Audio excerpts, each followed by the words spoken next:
Welcome to On Tech Ethics with CITI program.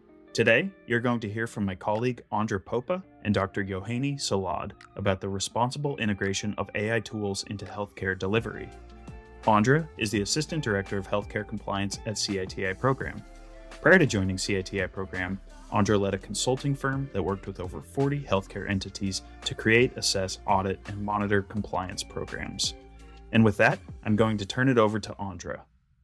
Our guest today is Dr. Yohani Solad, who is the managing partner at Dallos Partners, leading healthcare advanced technology strategy and validation, a research affiliate at Yale University and physician board certified in clinical informatics and internal medicine. He formerly led digital health innovation at UC Davis Health and Yale New Haven Health, advancing FHIR interoperability, telemedicine, and responsible AI standards. Before we get started, I want to quickly note that this podcast is for educational purposes only. It is not designed to provide legal advice or legal guidance. You should consult with your organization's attorneys if you have questions or concerns about the relevant laws and regulations that may be discussed in this podcast. In addition, the views expressed in this podcast are solely those of our guest and myself. And on that note, welcome to the podcast, Dr. Solad. Thank you for having me. It's a privilege to discuss this particular topic now, and especially now when the intersection of advanced technology and patient care require constant attention on our ethical compass and ensuring that innovation truly serves humanity. So I'm looking forward to our conversation. Can you tell us more about yourself and what you're currently focused on? So I'm currently working on intersection of a technology strategy and healthcare delivery. And historically, my early telehealth work was fundamentally about connection and access. We focus on using technology, video conferencing, remote monitoring to overcome geography, bringing patient together and care closer to the patient and help them to get specialty care where they cannot. It was all about replicating in-person interaction as best as possible, just virtually. And when the arrival of generative AI happened, we start to realize that more and more, it's not just about bringing people in the right time and during the visits, is we are not just connecting, we're augmenting and automating our care delivery. And AI introduces the layer of intelligence, interpretation, prediction, and task executions into the digital interactions. So around that time is where I started to focus more and more about how we can reliable, sustainable deploy AI in our care delivery, what we need to learn, what questions need to ask to ensure that we're not just bringing another technical tool into the system, but actually doing it in a way that's help both clinicians and the patients experience the best out of these tools. I believe that this evolution dramatically expand the potential benefits from efficiency gain and deeper insights from data and personalized innovation, but also profoundly deepens some of the challenges and ethical consideration we will need to discuss. Because we're not just transforming information anymore the way we used to do in EHR, we're actually generating it, we're interpreting it, and potentially acting on this information via new AI. And this demands much more sophisticated approach to ensuring fairness, transparency, and accountability and safety. Something that we always have in our mind, but we never deployed any of that at that particular scale. So through my career, my perspective evolved from focusing on the pipeline, interoperability, telehealth infrastructure, to actually focusing now more on intelligence and the strategy to AI. And could you, just for our listeners that might not be familiar with what generative AI means or other advanced technologies that you use in your practice of this telehealth, could you explain further? Yes, generative AI is a new way of deep learning, which is a branch of our machine learning that's help us to learn from vast amount of data and help to predict the next word. And for the model, it's called the next token, and help us to learn and generate new data from the previously learned data. I know it sounds a little bit complicated, but on the conceptual part, it's not. When before we try to create a very focused data set and try to select parameters and ensure that we are learning from this particular part of this. What generative AI doing differently is decision to learn from all of the internet, from all the structured, non-structured data, from the text, from the video, from everything, and create a special purpose foundational model called, transformer. And the GPT is nothing more than the transformer that's help us now to actually predict new things on multiple domain. So the foundational model, they're not healthcare specific, there's not a law specific by itself. Things we're dealing with in Chat GPT or from Meta, for example, are trained to serve a lot of those use cases. So what it's allow us to do is for the first time, our models were doing relatively well under uncertainty. Because before, if the system never seen an example, it would likely fail or predict incorrectly. Now there are other things that the system can rely on trying to predict this. The challenge is if you ever spend time on the internet, you realize how unfortunately biased, unfair the internet is. And a lot of the knowledge that's somewhere all across the model is actually the knowledge of the whole of the internet. So researchers tried very hard to ensure we have an alignment of the models with expectations. We do not project any signal that's maybe in the data that's been pulled from internet into the biasing outputs. But it's not a given. It's a hard work that's require a lot of the vigilance and alignment from all of us. So the information is not just coming from medical devices such as glucose monitors or cardiac information, it's also coming from this generative AI, which is possibly predicting or diagnosing or offering treatment plans. I've seen models where they can categorize their own accuracy. So again, we have a wide variety of models, and some trying to do specialized models or take foundational models and then fine tune this with particular examples to fit more particular domain. There's a lot of variety, and the model is getting smarter every day. But on a higher level, when you're dealing with a generative AI, let's imagine that was not trained particularly on glucose data, then the model will be just taking a role of an expert, and I would say expert with a quotes on the both sides, and trying to predict step by step based on your instruction, what to see. And that's why it's important to provide the model the right context, like a set of instructions, how to look, what to look for, what are the edge scenarios. And that's why, especially for the big black box system or the system you may be getting from the vendor, why it's so important to actually have traceability and understand what's going on inside the black box, because sometimes you may be getting an answer, but in our current state, it's possibly even more important to understand how the system arrived to this answer than just to get a right answer. Right. And my background is compliance. So one of the first things I would advise is to take the analysis of exactly what types of advanced technology are being used in a healthcare setting and then associate the risks posed by each different type to really understand how it's processing the information to identify how it could go wrong in some ways. But you are referring to more, if you say vendors or black box, these are developed systems, not just the public chat GPT, correct? Yeah, and just full transparency, public information or public models or public tools have no place outside of colloquial personal use. In the enterprise is risky, and a lot of enterprises need to ensure that there is a zero PHI tolerance for a lot of those tools. Yes, one thing that concerns me is that people might not realize, even if they think they've de identified the information and they enter it, it could somehow still be composited into identifiable information at a later point. And also, correct me if I'm wrong, but it's stored on servers, even if you delete the history.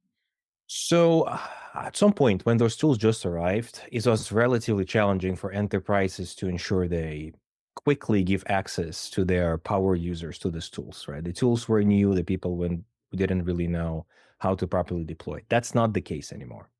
Almost all of the major cloud vendors and even startups already have a set of tools that allow you to achieve the enterprise level compliance. And what it means is the data stored in an environment where the chat GPT will not be using your information for the future training data. So you will not have a risk of, some of your answers being leaked into the public domain. The second one is ensure that, your data stay encrypting and that you have a proper BEA regulation in place with the vendor, because whole fact of using new tool doesn't really mean you're now exempt from the BEA. So pretty much you need to have a zero tolerance for PHI in public tools, and an ambiguous absolute prohibition of entering any identifiable patient information or sensitive institutional data in a public AI platform. ChatGPT, Bard, Gemini, doesn't really matter. And you have to explain why, right? The loss of control, the potential HIPAA violations, data being used for model training. On the same time, you need to define permissible use cases, clearly outline any extremely limited and approved use cases of public UI. You don't have to block it. Maybe it's your decision of enterprise, but where it can be allowed to use, and ensure it's involved no sensitive data, no sensitive information, and may it include brainstorming of generic ideas, or maybe summarizing of publicly available documents, or researching some of the studies that you're getting in an open domain. But you need to stress that every time you're doing anything sensitive, you need to have data anonymization and security training. And then your enterprise need to have a mandatory role-specific training. So explain all of your staff members what constitute PHI, what constitute the risks of the data disclosures, and specific institutional policy. Because what's happening is a lot of the workforce now for the first time being exposed to newer tools, even acting on the best behalf of the enterprise, sometimes they can just do something that's not aligned with a policy. And most importantly, because we just talk about what you shouldn't do, what you should do is actually promote secure alternatives. We are in 2025. You cannot go to your enterprise and say, we blocked everything, you have no options. You need to have institutional vetted, secure internal tools, platform that strongly align with your policy and operate under appropriate supervision and under all the agreements with BAA, and direct your team. Maybe redirect from ChatGPT thanks to this. And then last but not least, have a clear consequences for a violation. You're not just talking about it. You actually, same way as we are capturing phishing attacks and users who do click still on those emails, outline what will be disciplinary actions, what will be additional education. And this just on safety part, because an additional level of reliability and organization, because errors compiles, hallucination is real. You need to give your staff guidance on AI output and create transparency of communication of what is user-generated content, your member of your team answer the question, generated things, and what is AI generating. Because reliability and potential biases outputs from any AI, private, enterprise, or public, is real. And we stress the need for human reviews, critical judgments. Otherwise, you may be creating additional hole in your Swiss chess model. Yes, it should always be in writing the policy and procedure to follow for using this new technology. Touched on a lot of the elements of an effective compliance program: education, policy and procedure, monitoring the use. Should someone be overseeing the use with a medical background? So I'll answer in the several steps. One, someone definitely should be overseeing that. And the first level of your monitoring compliance is definitely technical, right? The technical compliance of, are we using the right tool? Is the data properly protected? Is it's encrypted in transit and in store? Are we following the right guidelines? And that's frankly just a technical layer. Because as we started to touch in the last question, the output and the confusion that's may be inherently adopted by your system based on unsupervised output that you didn't really cap can create additional errors, operational, administrative, or clinical in this. So that's where domain expertise, medical, legal, or policy coming into place. Because if we are dealing with AI generated content, unfortunately, right now, we have no better way to truly vet it than SME, expert reviews. So you absolutely need to ensure that before you put a lot of those tools in a mass adoption, you create a robust plan for testing, validation, and capturing details. We discussed earlier how there are ways that you can encourage innovation among clinicians, physicians, administrators. But in this space, if someone had an idea, for example, could they say, I think this would make my life much easier. I would like to create a tool. Should there be a process or an office that's in charge of things like that? Absolutely. Innovation is a mindset. And starting, especially with a new breed of a technology that's coming into the market, what's become critical is not necessarily the technical skills that's used to lead a lot of those innovation process for the decades now, but clear understanding of the problem you're trying to solve and steps you need to take to solve it. So now, possibly more than ever, it's important to be domain expert for the things you're trying to solve. So, what you need to start with in your system is to ensure you cultivate the problem first culture. You encourage your staff to identify, articulate, or operational or clinical problems clearly, not just it's not great and please fix it, but explain me why and Mhm. frame innovation as a problem solving, not just tax employment. There is no technology that will come and solve all of this. Let's work on this together to solve and make it happen. And then create a accessible data submission channel. You mentioned the makerspace, but frankly, it can be simple, visible pathway for anyone to share the ideas without requiring full form technical solution so we can actually see the signal, what's going on. But then a lot of innovation been born from the better collaboration and collaboration not just inside your team but cross-disciplinary teams, and so people understand how to make things happen, right? So a lot of this cross-discipline collaboration is critical, and here you can create spaces, you can create workshops, you can allow to have project teams, informal mixers, clinical, administrative, technical, but the goal here is to ensure people connect, talk, free out of the judgment biases and brainstorm together. And the critical step after that it's something you alluded before, right? Because you're when in the markets maker space, you hear you have all the appropriate tools.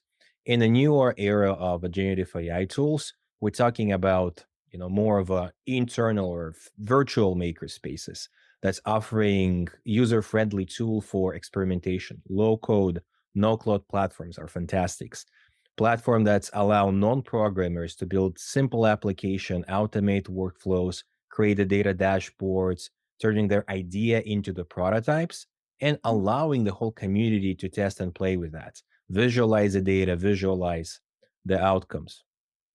And that's liberating for a lot of clinicians because they don't have to wait for weeks or months. And that's also liberating for people in administrative workforces because very often a lot of this is stuck somewhere in between the clinical and IT team. But after that, it's important to ensure those are not just one off projects. So you offer support and resources to actually help this project grow and flourish. You support it from informatics perspective, from IT staff perspective, and you know what you're learning from. You know what's your outcome out of here. So if you're experimenting with this low fidelity workflows or maybe something done with a no-code foods, you have a very clear KPIs. You know where it's going. It's not just been run as one-off and then forgotten somewhere. You actually bring it and recognize and celebrate the efforts by the team who participate then and allow people to make it more than just colloquial technical activities, allow them to pick up as a long-term redesign projects and something that's been more uniquely aligned with their function. I used to be a consultant, and in my auditing work, I've seen the great amount of errors that can occur if you separate the compliance people, such as medical coders, from the software people that design and develop software. How do you, integrate generative and agentic AI into clinical workflows? You can support it through data if it's successful, but what are some ethical concerns that might pose? Great questions, possibly more than one question in one. I'll start with the concerns first because it's such an important and hot topic right now. I would say bias amplification is possibly like one of the top because AI trained on biased data, we know it can perpetrate an even worse health disparity across different populations.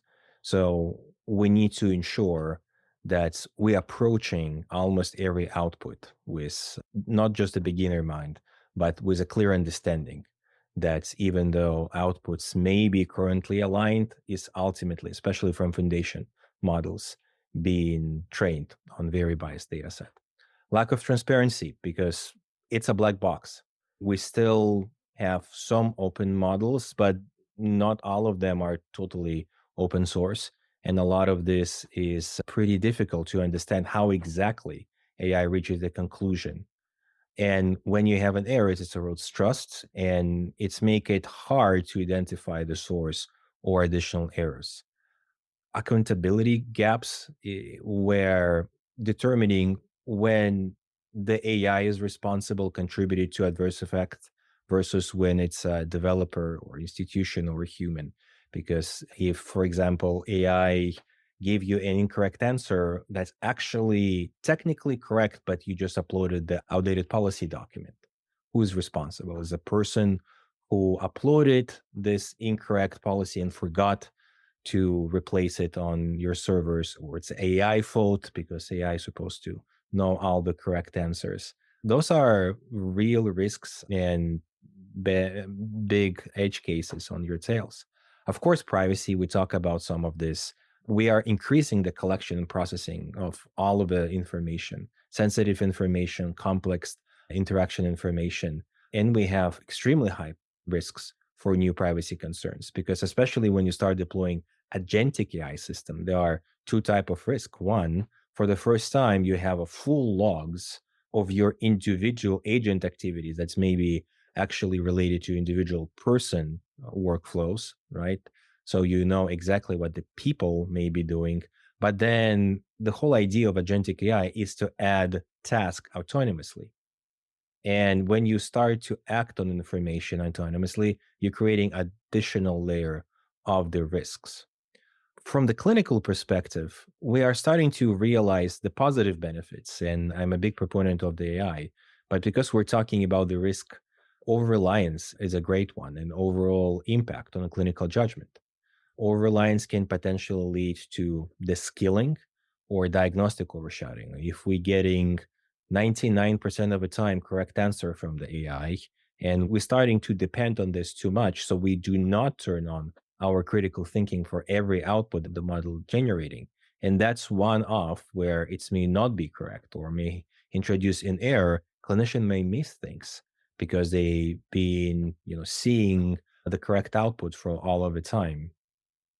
And ensuring that patients are very clear when and how AI is used and where and how the data is used on training AI because we are collecting even more data on our interaction. We're trying to train even smarter foundational models or fine tune models available on the market.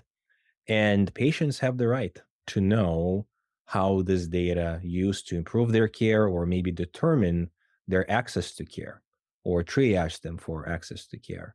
And last but not least, I think it's important to be transparent with your work staff that some tasks may be more effectively done by computers. We're not talking about all the full job displacements, and a lot of your staff will have some of these concerns, especially in the area where AI is showing tremendous promise, your outreach, call center management, some of the information extraction from the documents. But be proactive around this and offer people help in learning AI as a tool, because ultimately the combination of the human and AI will win, especially in the common details. I hope you are enjoying this episode of On Tech Ethics. If you're interested in important and diverse topics, the latest trends, and the ever changing landscape of universities, join me, Ed Butch, for City Program's original podcast, On Campus. New episodes released monthly. Now, back to your episode. In terms of the bias, I think it's a different way of thinking of bias. We might think of bias in a certain way, but I've seen bias even against, for example, rural health clinics.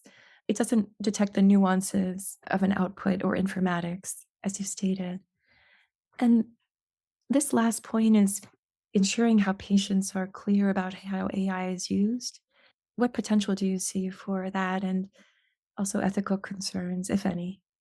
Tremendous potential. It's not like our healthcare system is a well-oiled machine that's as fair, accessible, and makes both clinicians and patients happy and do it on a very affordable budget. Our system needs a lot of help.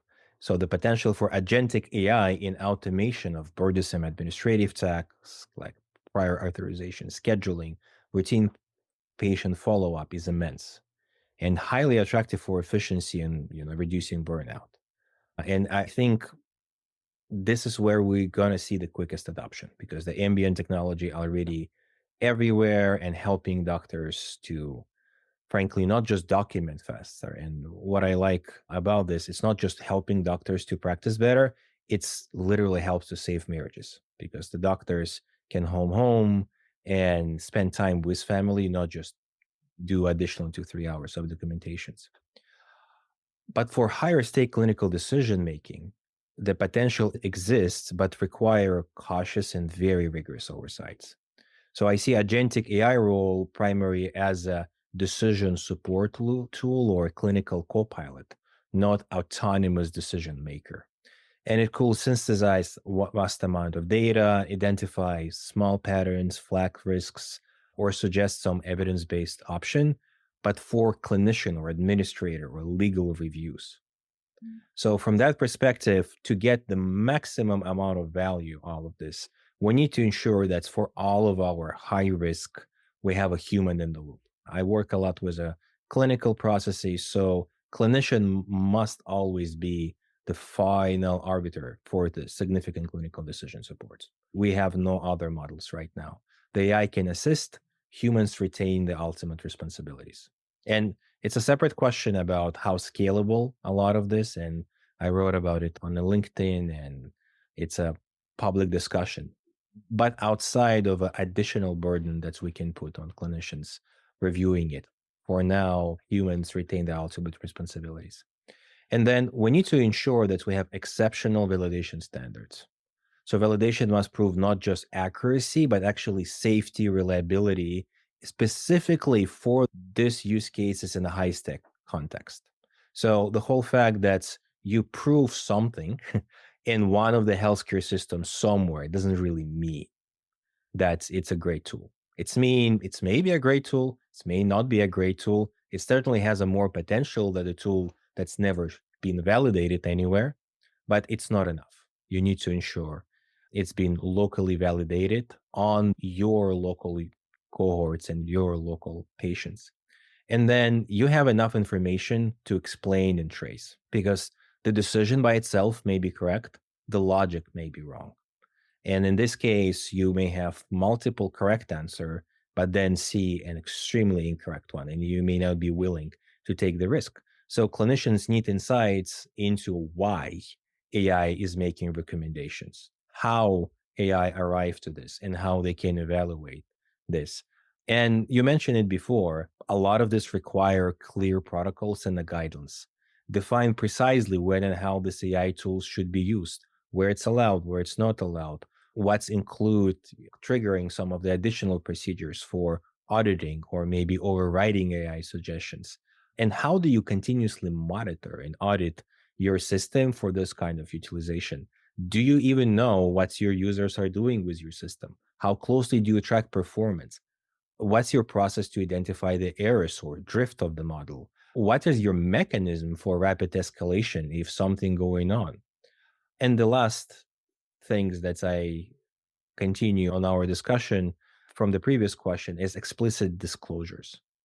I think we need to be careful not to ensure we following cookie banner disclosure level.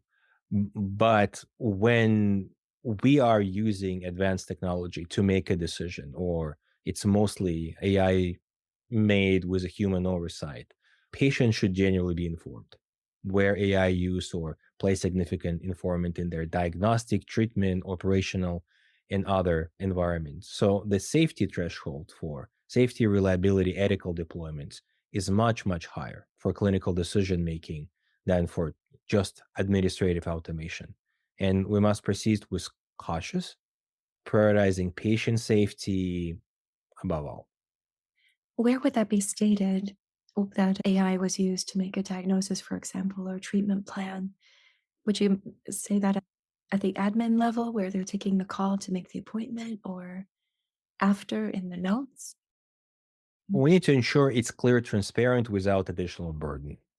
So, which means a lot of those approval and disclosure, especially when you're in pain and want to get access to care fast, and now you need to listen to 3, 4 minutes of a disclosure may not be a great of ideas.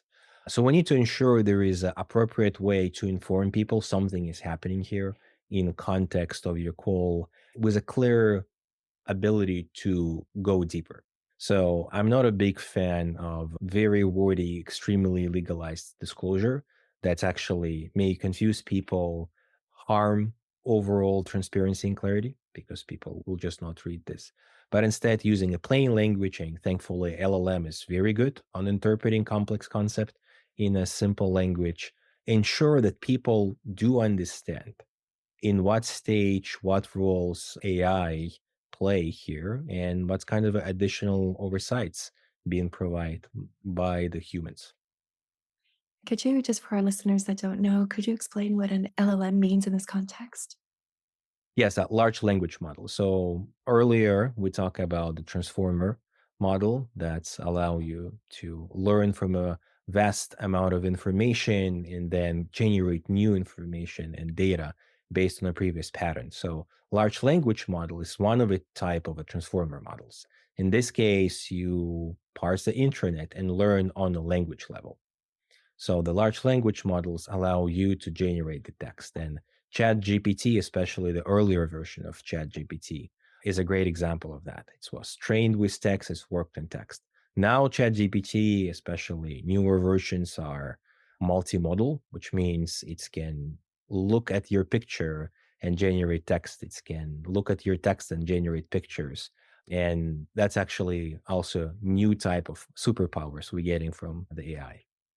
And in terms of the prior authorizations, it seems impossible for a physician or even a team of physicians to handle so many prior authorization reviews. AI or another type of advanced technology can be used to perhaps create work queues, for example.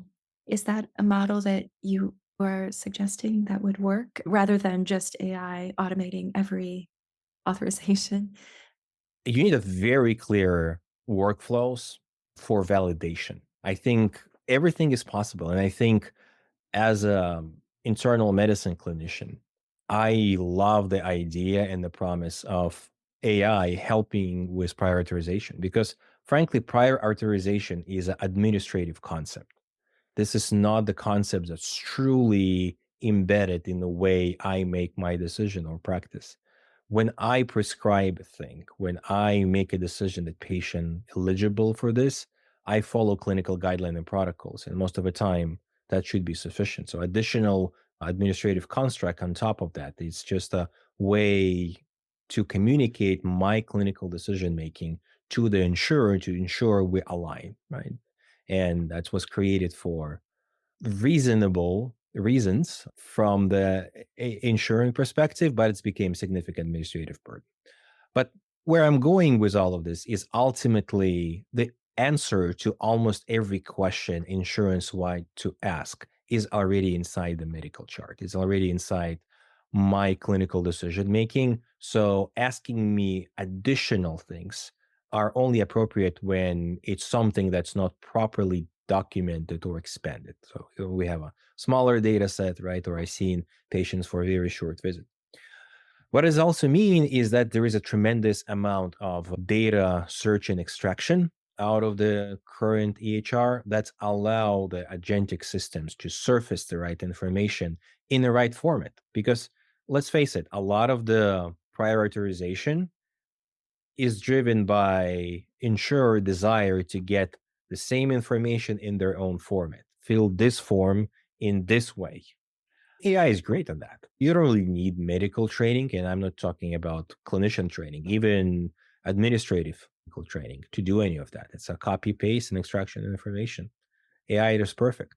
But you need to ensure validation in healthcare follow the rigorous continuous process, mirroring the standards we apply to new drugs and medical devices.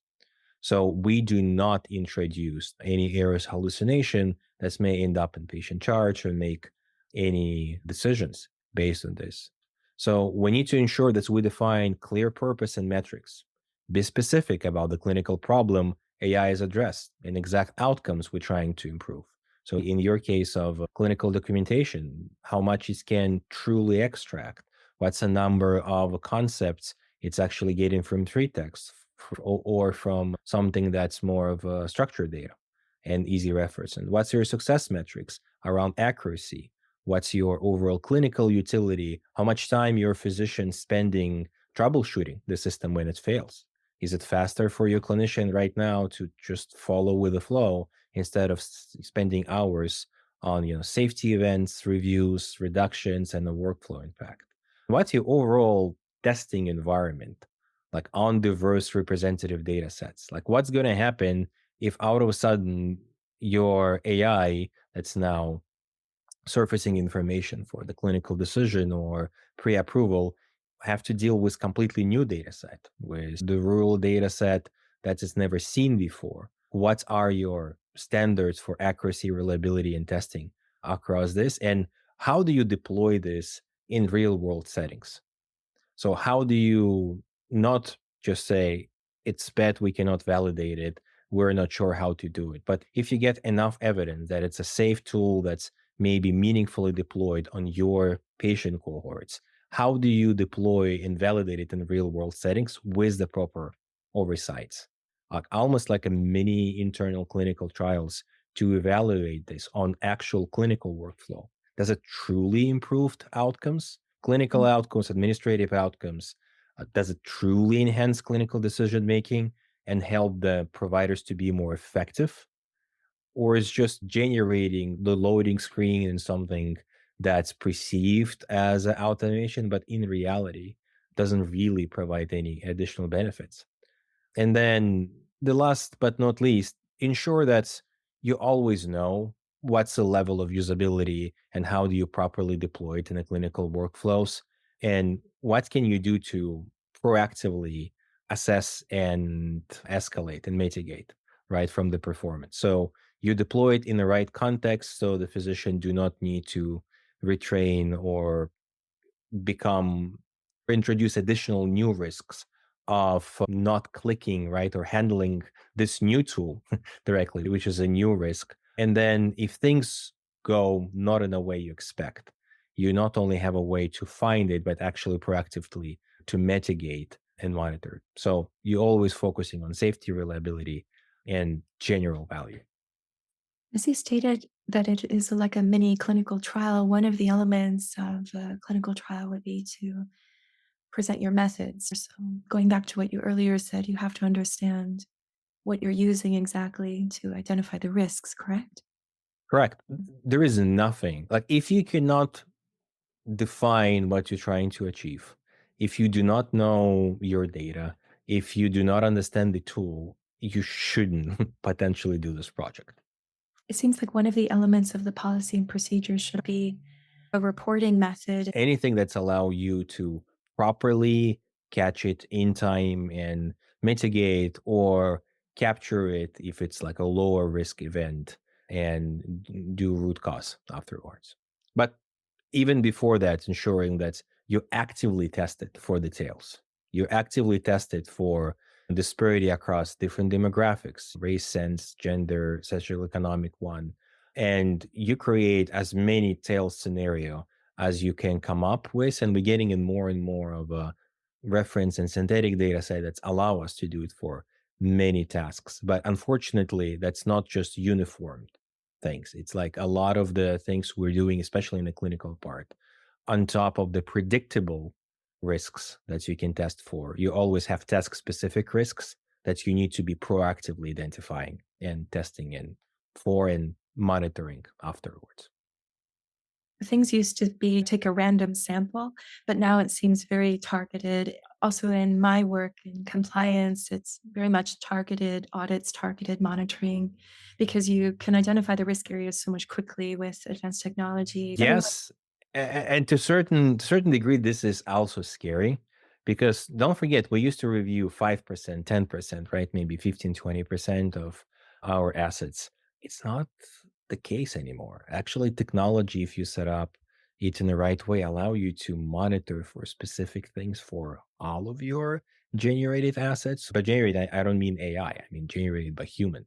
So your auditing process become way broader and more involved, which mean you will discover things that you didn't really possibly want to see. And that's okay.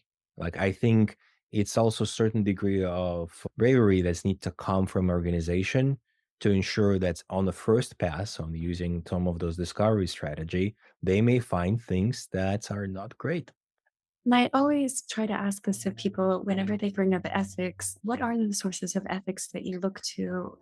That's where medical training is very helpful because from early age, you always learning to act and think for the benefits of the patient and what's maybe best for the patient and trying not only just to take a role of the patient but have the true moral compass of helping patients do not harm and more around that.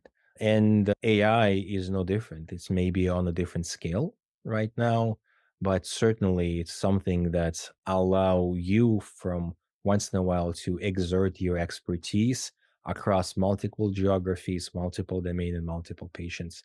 So we need to ensure we're acting on behalf of the patients, especially for administrative use cases, because it's very easy to automate already broken process that may decrease your access to care, that may actually increase your costs and make it even more cumbersome for patients to truly understand what's going on and getting the right access to the right care at a good price. So we need to ensure that we're using those tools for good. We discussed a wide range of topics. What books or articles or online resources? You did mention you had a LinkedIn article that I will read following this conversation. There is so many. There is so many. A selfish plug, I run a Realign Healthcare podcast, so please stop by www.realignhealthcare.com and we talk with industry leaders and healthcare administrators and clinicians and patients advocates around the way we can leverage the AI revolution to actually properly align incentives with the need of the patients, clinicians, and society in general. But it also depends on your level of academic preferences because if you're following the more academic route, I have to say pretty much every professional journal now has a great way to talk about AI and starting to explore a lot of this. I particularly following my JMIA and Medical Informatics Association. I see a lot of the early signal in those publications that's shaped the way we think about it. But certainly publication from Lancet Digital Health, Nature Digital Health, as well as Medical Association start to talk more about it. It's very helpful to go into the book from industry leaders that's already been doing it for a long time. For example, Eric Topol on the deep medicine, where it's on the verge of predictions versus like a true academic thing. So it's pretty easy read, but at least you see what's some kind of the future AI benefits may be coming, what's AI ethics in medicine need to be addressed and raised. A lot of the major organizations produce absolutely amazing reports. If you go and read the recent plan from Office of National Coordination, the reports from WHO, National Academy of Medicine, and frankly, other, some less technical, It's a fascinating read. You don't have to read everything, but you can read an overview and summaries. And that's help you to understand the overall risk profiles and where and how things are standing right now. And then, frankly, we are at the point where it's no longer if, it's how fast AI will be coming. You need to ensure you have a good, solid, basic, common understanding of how those tools work. Because that's your vaccination, immunization against misinformation and, frankly, lies. That's maybe coming from the vendors or social media. Because when you understand how the platform works under the hood, you're less likely to expect it to be, I don't know, sentient, for example, right? Or to produce something out of the magic box. You realize it's a very advanced, but still statistics. It's a predictable, and it's based on the data you feed in and the human feedback that shaped the way the systems produce information and present information to you. So that means every semantic lens on this transition can introduce errors, biases, and you name it. We often joke that our LLM may be the best anthropological tools because it's not only a snapshot of the data that has been trained on, it's actually a snapshot of the cultural acceptance that the people who were doing alignments informed and instilled on this model, the way it can talk about the issues and surface information. So it's important to follow and understand the basic things. And the kudos to almost all leading publications, from Wall Street Journal, New Yorkers, to more colloquial things like Wired magazine. Almost all of them already had basic articles on how LLM work, how you can think about it, what are the risks, etc. So on a basic level, you should be able to explain it to your 5 years old, what's LLM, how it works. I think it's important just to ensure that no matter what the source is, you focus on resources that offer balanced view, acknowledging both promises and perils, and prioritize peer review and expert-led sources, because we have a lot of fear of missing out, FOMOs. There are a lot of the venture-backed publication that's introduced unrealistic expectations. And maybe that's fine for less risky areas where you just generate advertising, or maybe do something in a more of a gaming industry. That's not our industry. Like we cannot afford to fail fast and use it as an excuse for not providing a right care. So we need to be, diligent and vigilant. Is there anything I haven't asked you today that you think is important to mention when thinking about the future of advanced technology in healthcare? One thing you didn't ask today. We talk about a lot of things, and a lot of them were clinical and technical. I think one critical aspect we didn't touch about is a human element, because we integrate sophisticated AI. There is always a risk of technology becoming a barrier rather than a bridge between clinician and the patient. And we need to ensure that AI is implemented in a way it's enhance, not detract from the human connection, empathy, and trust. And that's a core of the healing as a clinical profession. And AI should free up clinician from administrative burdens to spend more quality time with patients. And that part is important because very often we want to use this time for the physician to see more patients. And we need to ensure that AI provides insight that facilitate deeper conversation and provide more personalized care. The goal isn't just efficiency or accuracy. The ultimately is about improving human experiences of care on the both sides. On the physician who are now tremendously burned out and need help in staying in the practice, staying motivated, but on the patient side. And we need to actively design workflow to choose technology that supports communication, supports empathy and partnerships between the care team and the patient. And if we lose that side of human-centered goal, even the most advanced AI will fall short of true potential in healthcare. And that is a wonderful place to leave our conversation for today. Thank you again, Dr. Solat. Thank you for having me. It was a pleasure. If you enjoyed today's conversation, I encourage you to check out CITI Program's other podcasts, courses, and webinars. As technology evolves, so does the need for professionals who understand the ethical responsibilities of its development and use. CITI program offers ethics-focused, self-paced courses on AI and other emerging technologies, cybersecurity, data management, and more. These courses will help you enhance your skills, deepen your expertise, and lead with integrity. If you're not currently affiliated with a subscribing organization, you can sign up as an independent learner. Check out the link in this episode's description to learn more.